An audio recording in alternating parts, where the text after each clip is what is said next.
Breaking right now. Tonight, the President of the United States has told the American people he expects American forces to leave Iran in 2 weeks, maybe 3. Not because Iran surrendered, not because a deal was signed, not because the Strait of Hormuz has reopened, but because, in his own words, Iran has been, quote, put into the Stone Ages and can no longer develop a nuclear weapon. Those are his words, spoken to reporters at the White House on April 1, 2026. 5 weeks and 1 day after the United States and Israel began bombing Iran on February 28. And tonight, the White House has announced that the president will address the nation at 9 p.m. Eastern, with what it is calling only an important update on the Iran war. The entire world is waiting for that address. And before it happens, you need to understand exactly what is true, what is false, and what is being hidden from you in the widening chasm between what Washington is saying and what Tehran is saying. Because the gap is now so large that both sides cannot be telling the truth simultaneously. It is physically impossible. Here are the facts as they exist on April 1, 2026. Trump claims negotiations are underway and that, quote, great progress has been made. Iran's Foreign Minister Abbas Araghchi told Al Jazeera on Tuesday that no negotiations are going on with Washington. None. He acknowledged that messages are being exchanged through intermediaries, through other countries that are friends of Iran, but he was precise and he was deliberate in his language. Exchanging messages through others, he said, is not called conversation. It is not called negotiation. Iran's military spokesperson Ibrahim Zulfiqari went further, saying on state-run television that, quote, no one like us will make a deal with you. Not now, not ever. Iran's parliament speaker, Mohammad Bagher Ghalibaf, posted on X that no negotiations have been held, and then warned 2 days later, do not test our resolve to defend our land. These are not the words of a government that is, in Trump's phrase, begging to make a deal. And yet, the Associated Press has confirmed, citing unnamed officials in Islamabad, that Iran has received Trump's 15-point peace proposal through Pakistani intermediaries. Both things can be true simultaneously. Iran received the proposal. Iran is not negotiating. Receiving a document and responding to it are two entirely different things. And the April 6th deadline is the center of gravity around which everything else in this crisis is currently orbiting. So you need to understand exactly how it was created and what it actually means.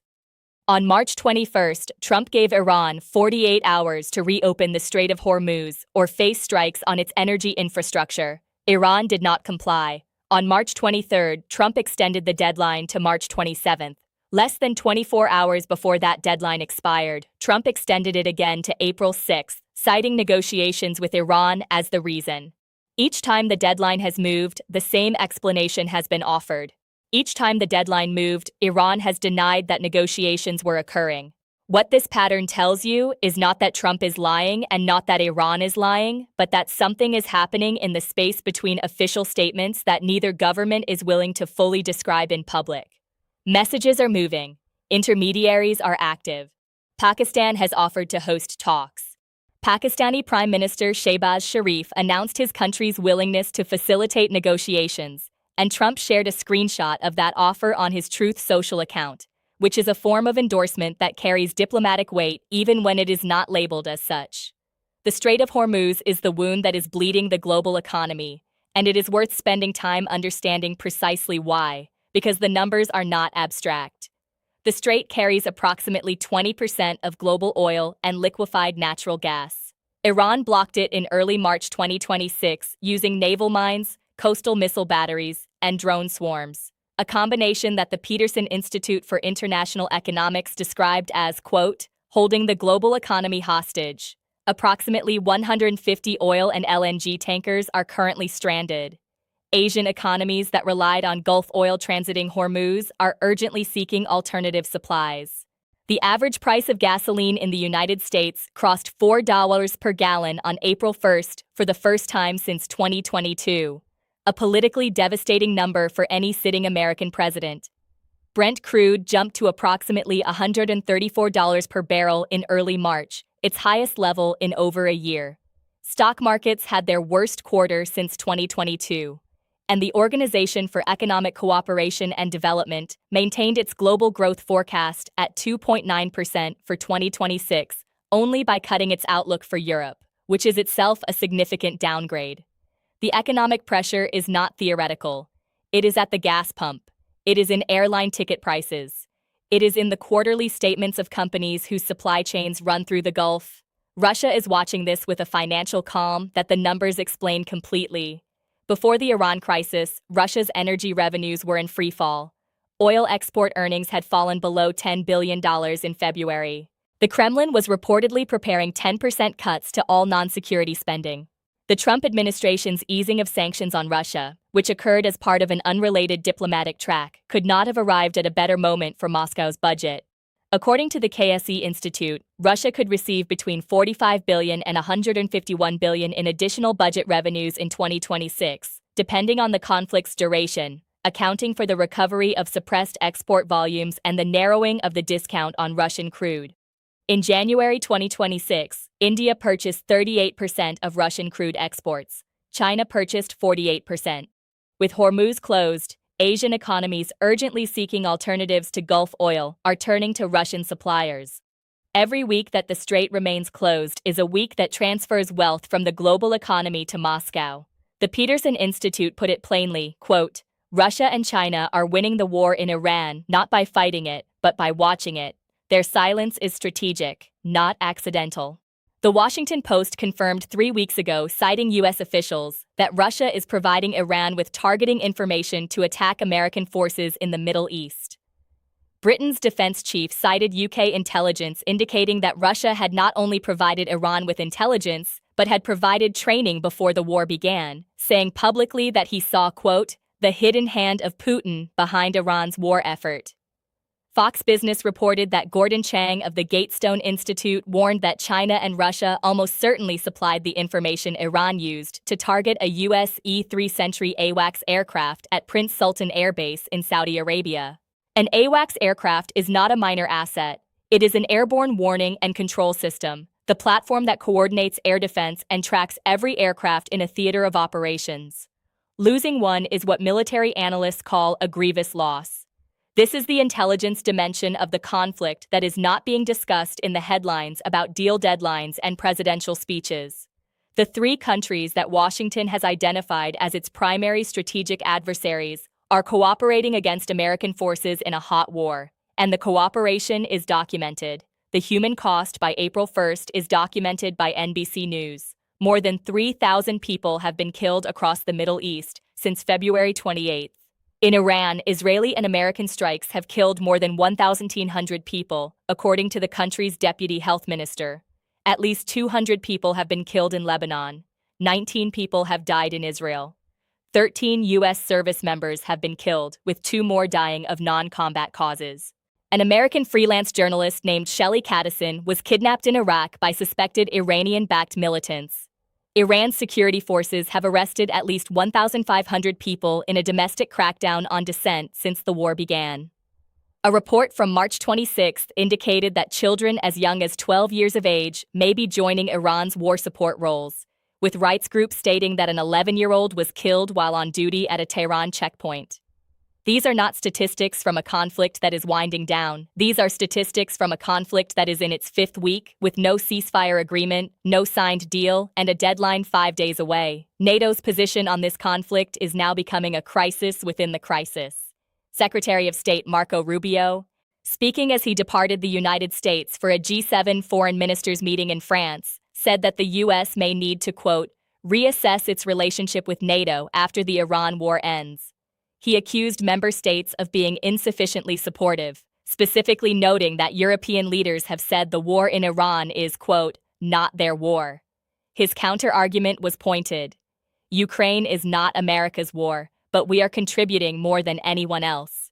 He also said, in words that would have been unthinkable from a U.S. Secretary of State 12 months ago, that he is not attending the G7 meeting to please his European colleagues, and that the people he is worried about making happy are the American people. Trump sharpened this to a point in a post on Truth Social, telling countries like the United Kingdom, which have refused to get involved in the, quote, decapitation of Iran, to either buy their fuel from American producers or, quote, get oil.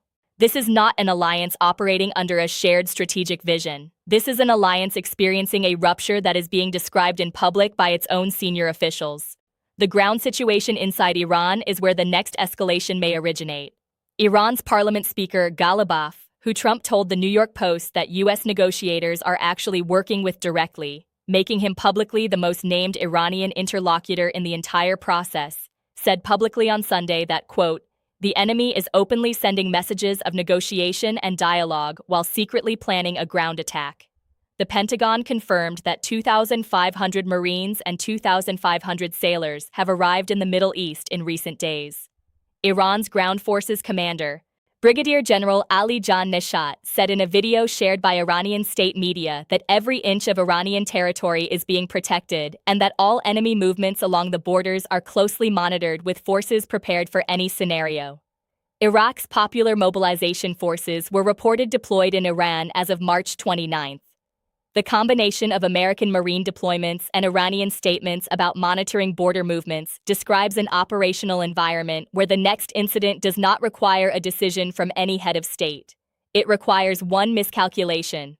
Trump's 15-point peace proposal, delivered to Iran through Pakistani intermediaries and confirmed by the Associated Press, has been met with Iran's own 5-point counter-proposal. According to Iran's state broadcaster Press TV, the Iranian counter includes war reparations and, as its most strategically significant element, Iranian control over the Strait of Hormuz.